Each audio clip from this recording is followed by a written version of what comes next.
This Torah class is brought to you by TorahAnytime.com. So it's Erev Pesach, and there are certain very important halachos that one should be aware of.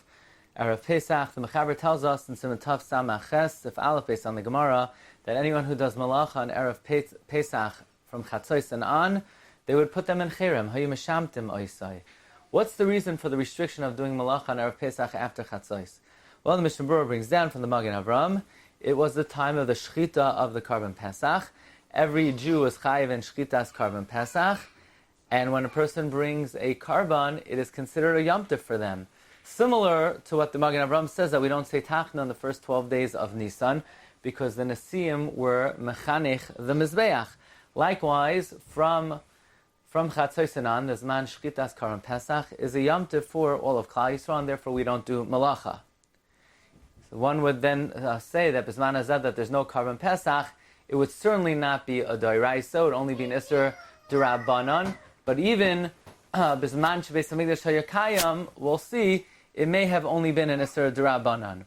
Then the Bir Halacha brings down the reason of Rashi, and that is, since a person has so much to do on Erev Pesach, if a person was allowed to do Malacha from Chatzos and on, they would be torod b'malacha, they would forget bir chametz, they would forget tikkun matzah, and they would forget all the preparations.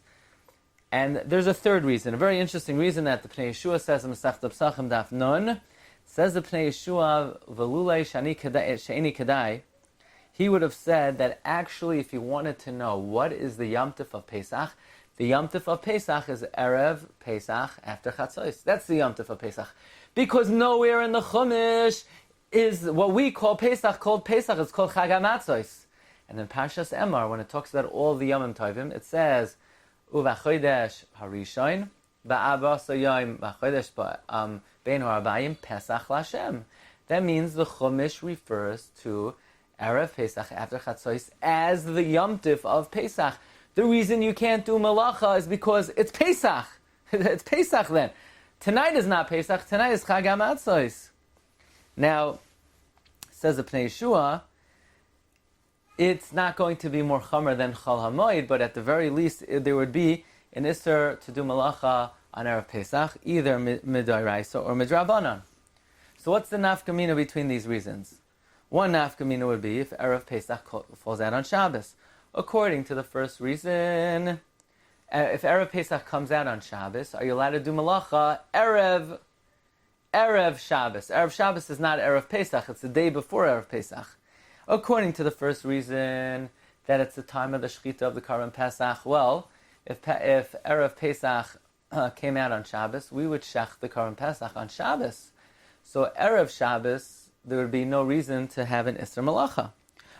According to the second reason, that people are very busy preparing for Pesach, so even though this year, on that particular year, would not be Erev Pesach, but it would be the last day to make preparations, and there would be an Isser Malacha. And according to the third reason, it would not apply at all because it's not the 14th day of the month. Another nafkamina between these reasons is it an Isser D'Oraisa to do Malacha or an Isser D'Rabbanan? According to the first reason, one could make the case that Bizman Shebeis Hamikdash Hayakayim, it was an Isser D'Oraisa to do Malacha on Erev Pesach, and that is what's mashma and Tosfos in the Gemara there. The Ran, however, says that it could be it was only D'Rabbanan, but Bizman Hazeh, it would certainly only be Midrabbanan. According to the second reason, that we don't want people to be occupied by Malacha and miss out on preparing for Yom Tov, certainly it would only be a D'Rabbanan. And according to the Pnei Yehoshua, well, would it be an Isser D'Oraisa or an Isser D'Rabbanan? It would depend whether doing Malacha is on Chol HaMoed, is an Isser D'Oraisa or an Isser D'Rabbanan. The first Bir Halach and Halachos Chol HaMoed discusses the monumental machlokes rishonim, whether Isser Malacha on Chol HaMoed is D'Oraisa or D'Rabbanan, and that would apply on Erev Pesach after Chatzos as well. Bottom line, in terms of cutting nails on Erev Pesach today, one should not cut their nails after Chatzos. One should cut their nails before Chatzos. However, if a person forgot to cut their nails before Chatzos, the Mishnah Berurah says in Sivkat on Hey, Yesh lahakel afilu al yidei atzma. You could be lenient and cut it yourself, or through someone else without paying them. However, taking a haircut, one must take a haircut before Chatzos. What if a person forgot? Then says the Mishabura, Al Yedein Akum and Achronim Mekel, even though you're leaning your head and you're assisting him in the haircut. But Al Yedei Yisrael, it's Asur even if you don't pay him. Certainly if you pay him, but even if you don't pay him. And therefore it's worthwhile to remember everyone should cut their nails and take a haircut before Chatzos. Wishing everyone a wonderful Erev Yom Tif and a Chag Kosher V'Sameach. You've just experienced another Torah class brought to you by TorahAnytime.com.